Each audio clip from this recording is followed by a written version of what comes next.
Hey.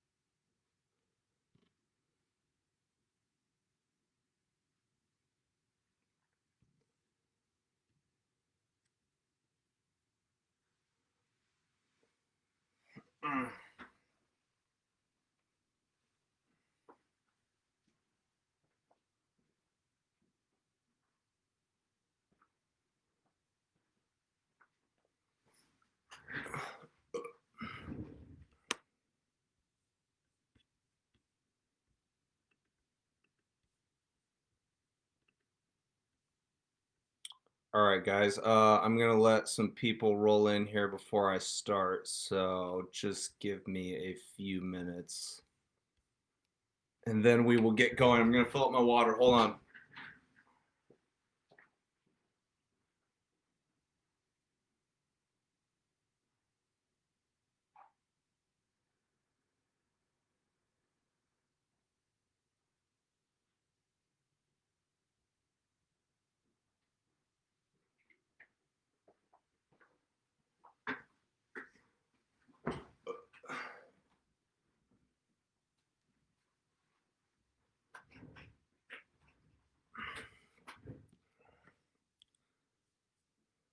Okay, we got 3 people. Yeah, I'm just gonna start. All right. So, as you guys know, maybe you saw my post yesterday. I was advised by my therapist to do this because it is outside of my comfort zone. And I also wanted to choose a topic that would be relevant, something that I'm passionate about. So, we're going to talk about mental health, and I want to open this up as a discussion. So, if you guys have any questions, that would really help the conversation because I don't know exactly all of what I want to talk about. So, that may help it go a little bit more smoother. So, feel free to do that. But, anyways, the first thing I want to say is congratulations to everybody that is viewing this, and you should give yourselves a pat on the back for making it through 2020, which was arguably one of the hardest years in our entire existence. And all of us deserve credit for embracing that struggle. Uh, what's up, Kelly?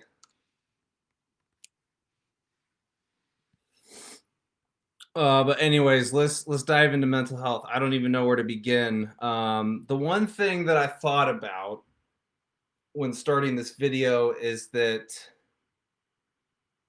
there's a lot of people that if they have never dealt with mental health issues, feelings of isolation, depression, anxiety, anything of that nature, I think a lot of people started to experience what that was like this year.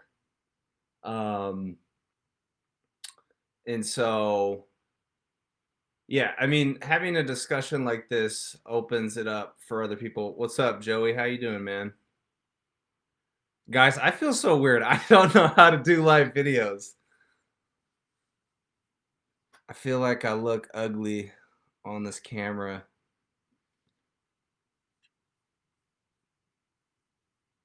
But anyways, yeah. So like what I was thinking is that there are people that have dealt with mental health before and it probably got a lot worse for them this year. I actually feel like I did pretty well considering that we had to lock down for a month and the whole COVID thing has obviously still been going on. It's weird to interact with people in public just because you have to be cautious of other people's feelings and whatnot. You can't get too close. Um, but I set an intention for 2020 last year, entering the new year. Thanks, Joey. Um, and it was all about taking care of my mental health. And so I think I've done a fairly good job of that. I haven't really had any outbreaks this year. All things considered, going through a pandemic, we've been able to keep it together, so that's awesome. Um, but then going into 2021, what I was thinking about mainly for my intentions were to try and stop worrying as much and overthinking, because that is something that I still have a huge issue with. And I realize that I spend so much time in my head and worrying about what other people are going to think. God, it's hard to focus when everybody's commenting in here. Hey Andrew, how you doing? Do you guys have any questions? Because I feel like I don't know where I'm going with this, and that would help me out a lot here.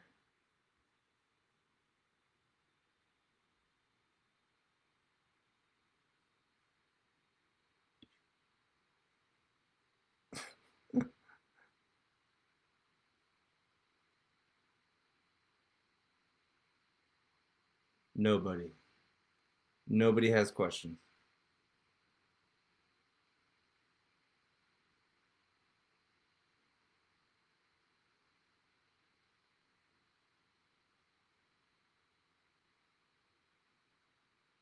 Okay. Anyways, yeah. So the thing that I want to focus on, you're rocking your life just by talking about this.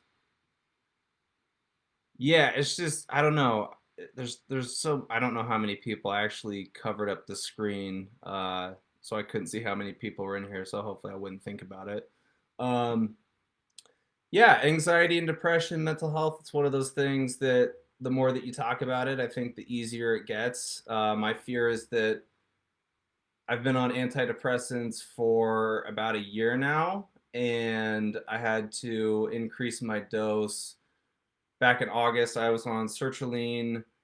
Last December, 25 milligrams, and I took that for about 8 months, and then I bumped up to 50 milligrams in August because I had some more issues. Um, and then at the end of November, I was actually feeling really solid about how things were going. The school semester was winding down. Um, I was just feeling very stable, very level headed, and I realized I'd been like that for a few months, which maybe that was credit to the medication, and I didn't realize it. And so then I talked to my psychiatrist and I said that I wanted to get off of them, or not get off of them, but start weaning myself off of them, because I don't want to be a person that relies on antidepressants for my entire life. I think antidepressants are a good short-term tactic, but I don't think that they are something that lasts long term. And so I decreased my milligram intake at the beginning of December. So I went back from 50 milligrams to 25 milligrams, and I've kind of been getting anxious here recently, and as me being an overthinker, I try and analyze, what could cause that. I think a big thing is that we still are going through the pandemic. Things are still weird. A lot of people's schedules and routines are compromised, and for me, that's a huge thing. If I don't have that, I feel like I'm going crazy. I have to have things to do. I have to know how my day is going to be structured and organized. Otherwise, I feel like it leaves this open space for your mind to just interpret all the possibilities. And so that may be where the anxiety is coming from, but I've had conversations with many people, and I I'm trying to tell myself that it's okay if I have to bump up my dose again and take antidepressants for a little bit longer. If you're looking at this thing as in the home stretch of your entire life, what is so bad about taking antidepressants for, another 6 months if it gets you to a good place, and you feel good, and then you can get off of them for the rest of your life. I don't know. I really just want to find more like natural things that I can do, whether it be supplements, working out, exercising, good food. conversations with people, human interaction. Again, I think that's a huge thing is that we've lost out this year is people forget how to talk to each other, like just be weird, just be normal. Like humans are so weird. Like you ever people watch like other people in public? Like it's just so weird. Like everybody just interacts so weird. And I don't know. I talked about this on a podcast with my friend Grace, and I kind of felt like in some ways this year made us de-evolve as humans because I've heard a lot of people that they're really anxious now when they run into people in public or even family members or friends that they've known for years because they don't know what to say. Like they're afraid, they think that they have to say the right thing, it has to be perfect, the conversation has to be uh I don't know, just going in the right direction, but that's the thing. Like it really doesn't have to be that way. So hold on, I'm gonna read some of these comments that have been coming in. Okay, Kelly, last year I went through a magnetic brain therapy to get off my 5-year run on antidepressants and anti-anxiety meds. Huge. Okay, so Kelly, if you could explain that to me, what is magnetic brain therapy and what do they do to your brain? Because that's something I'm interested in. I think I think society has this narrative that or pushes this narrative that we're all broken toys and we need medicine to fix ourselves. And it took me a long time to get on antidepressants. Like I fought that shit so hard for the longest time because I didn't want to rely on that crutch. And then I finally did. And things worked out, and also going to therapy helped that. But I don't I don't really believe that narrative. I feel like there are so many other things that you can do to set yourself up to be, fine in the long run. Which I don't know. I think again, you could take antidepressants. I have nothing against them, but I wonder if they're a helpful solution for the rest of your life. And there's all these questions about the side effects, and I mean, I think they increase the likelihood that there might be mortality, or like I don't know. There's all these things. I don't know. Medications are weird, but all right, what else do we got in here? Truth. Thank you, Dakota. Facts. James Baker, what's up, man? I feel like I'm extra awkward in social settings now. Yes. Yeah, I mean, I was always awkward in social settings before Corona, but I feel like it's just gotten extra heightened now. And for me, I don't understand how one week I could be like extremely confident and witty and funny and not in my head, like when I interact with people, say I go to the coffee shop or something. And then the next week I go and I see that same set of people that I had a great conversation with the week before, but now I'm all anxious, I'm all in my head, and I'm just frightened to really say anything. And I don't know, it even happens, like I said, with family members, with people like friends that I've had for years. Like I get together with them and I don't know. It's just like you don't know how to talk to them. It's like, hey, stranger, like I haven't seen you in months and I don't really know what to say. So this is weird. Look up Compass Clinical Associates. They saved my life. It's deep and hard to explain in a short version. I will definitely check that out. Um, yeah, I'm interested in any method that could help depression, and especially if it helps me get off my antidepressants. I haven't really experienced any side effects from antidepressants. That's something else that would be interesting to take if like any of you guys have had side effects from that. Like there's so many different antidepressants out there. And sertraline, that's the one that I'm on, which I think has the least amount of side effects, and that's why they started me out on that. And it's supposed to help with like OCD, anxiety, depression, which I think my main issue is OCD. Like I have like obsessive thoughts and they're so hard to control. And like I watched a YouTube video yesterday about obsessive thoughts, and it's like the way to get rid of them is to just let them exist in your mind, because usually like OCD people, they want to try and get rid of the thing that they keep obsessing about, but you don't realize that your attention is always on getting rid of that thing, so you're just going to continuously think about that thing. So once you, I don't know, it's almost like a perspective shift. Like once you realize that thoughts can just exist and they can go, they're like waves, like you just ride them, they come in and then they dissipate. That's kind of like where you have success with OCD. Jenna Hildreth, what's up, lady? What do you think about childhood trauma? Like, how much does it play a part in what you're going through now? And if something as simple as your living situation as a child can affect you mentally later on in life?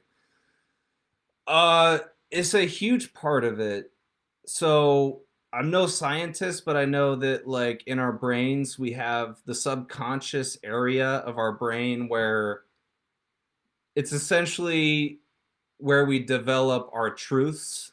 Um, so like when you're between the ages of 0 and 14, pretty much everything that happens to you in that span of time shapes how you think, how you react to certain things.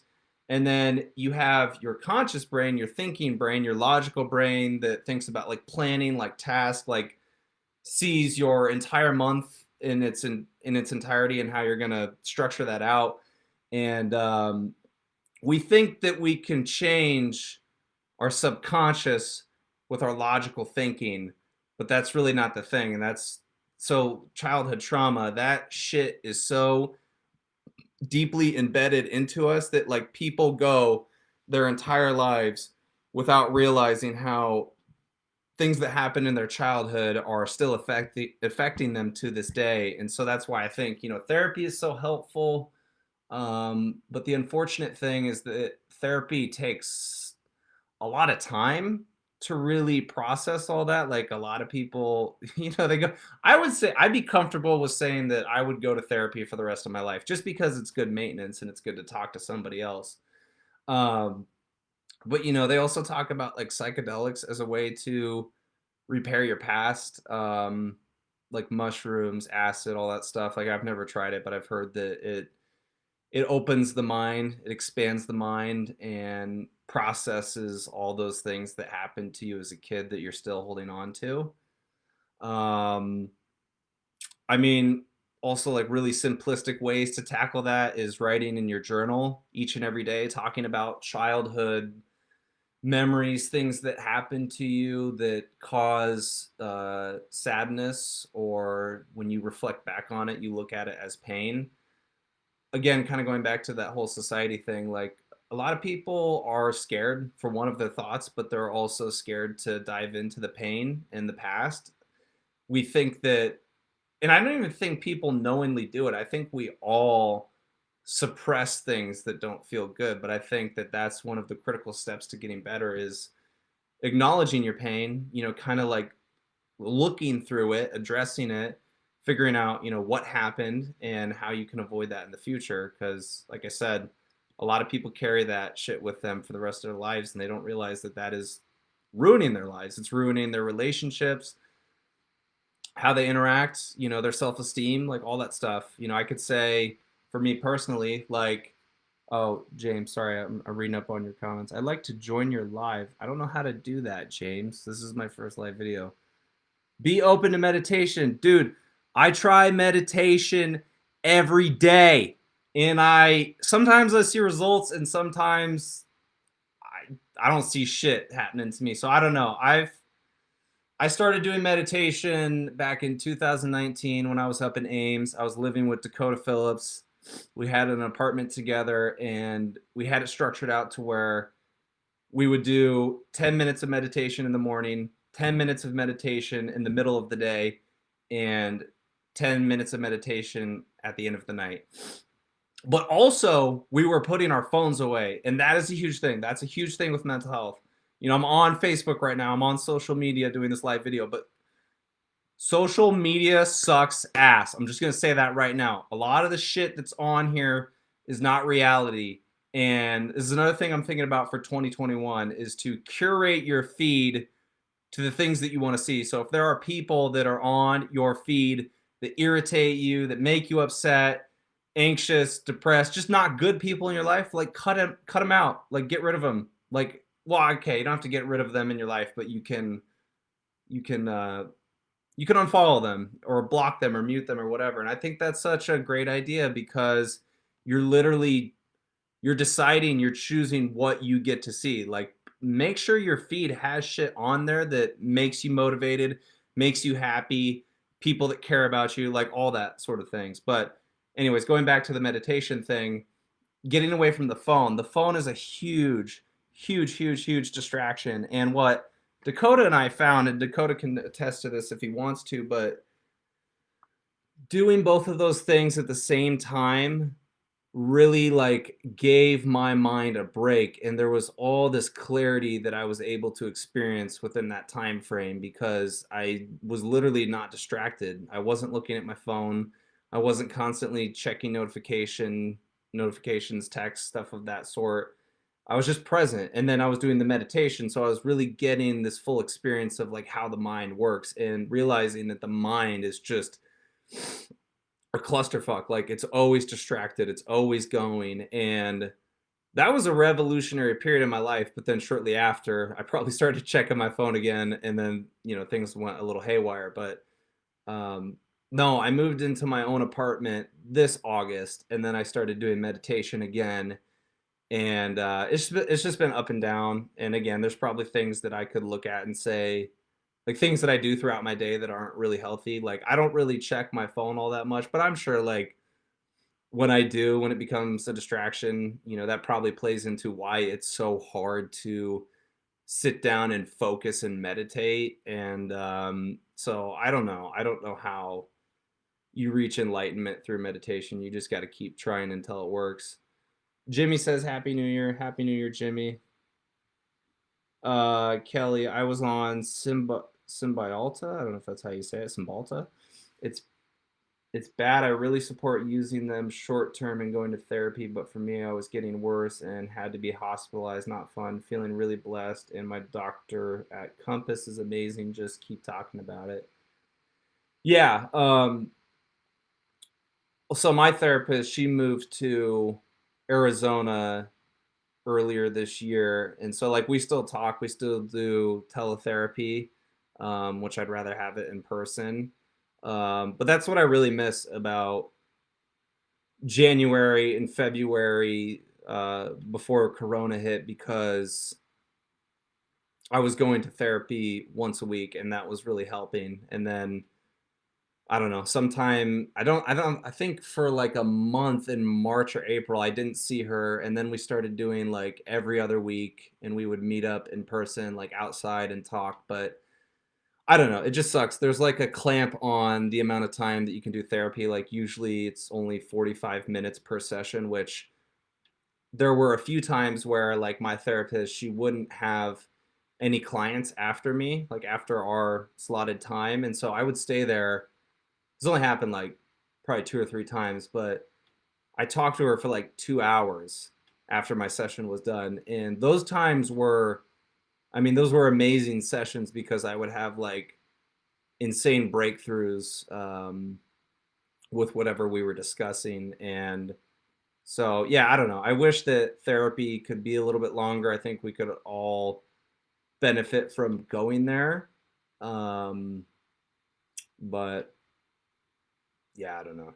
It's also, yeah, it's also about like the things that you could do in your day, like your habits, your routines, your behaviors, like creating a really good schedule for yourself.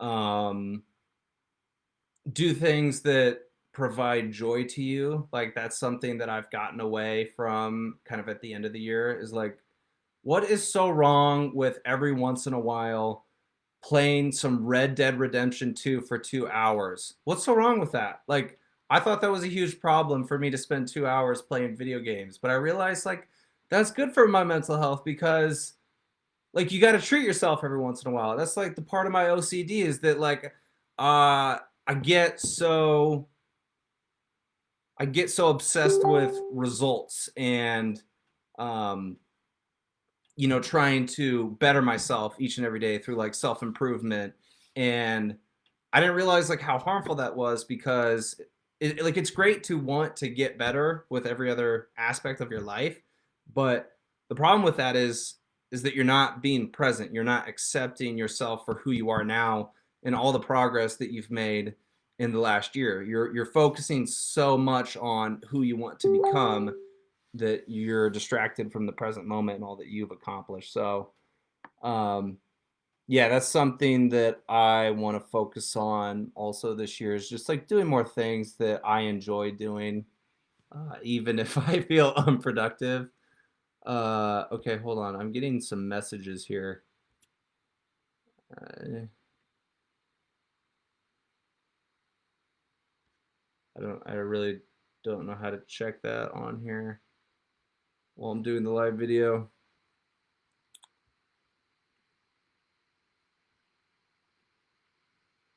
Uh, but yeah, if you guys have any more questions, feel free to put them in the chat.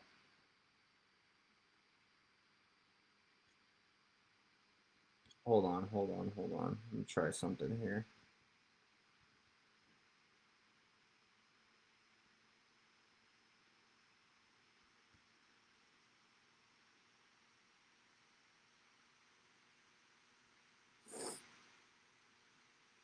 What are your guys' plans for this New Year's?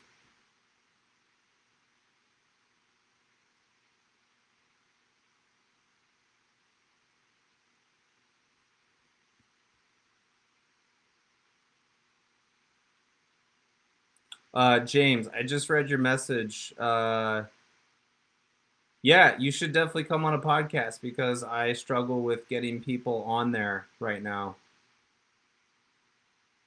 I'm always open for a conversation. And hopefully that's something that we can get back to this year. Fingers crossed, is that we can make it to the other side. I think that there's a light at the end of the tunnel, and it's just how do we navigate ourselves through maybe another 3 or 4 dark, murky months that, like, living in Iowa, having snow, not seeing the sun as much, that kicks in. Like another aspect of depression is that seasonal depression, like just that low mood. Like it's just hard to get going some days. So I don't know. I think conversations are so vital, and it sucks that we lost that this year. And I think everybody's struggling on some basic level. Click who's watching the live, and we should have an invite button. uh,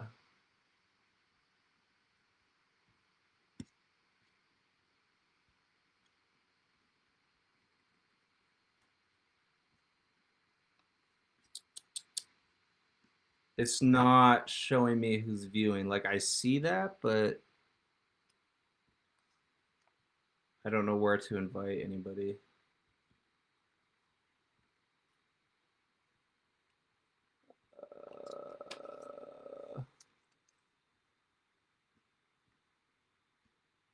Wait a second. That's not it.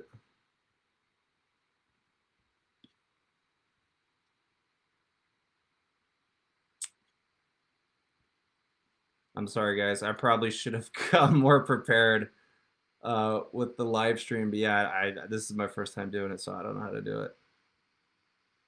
Yes, next time for sure. All right. Well, it looks like there's only 3 people on here, so if you guys don't have any more questions, I'm probably gonna hop off. I was only gonna make this 15 minutes or so. It was a good shot. I think I did all right. I was definitely anxious. My heart was racing before I started the camera. I was like, should I do it? Should I do it? Let's do it. I had to tell my therapist that I did it. I couldn't be a bitch. I couldn't bitch out. So, anyways, I love you guys. Thank you for joining. For all that joined, participated in this. If you like it, maybe I'll try it again. You can only get better with it. Happy New Year. I hope you all have a blessed 2021. Hit me up. Let's do a podcast, James. Yeah, I love you guys. Take care.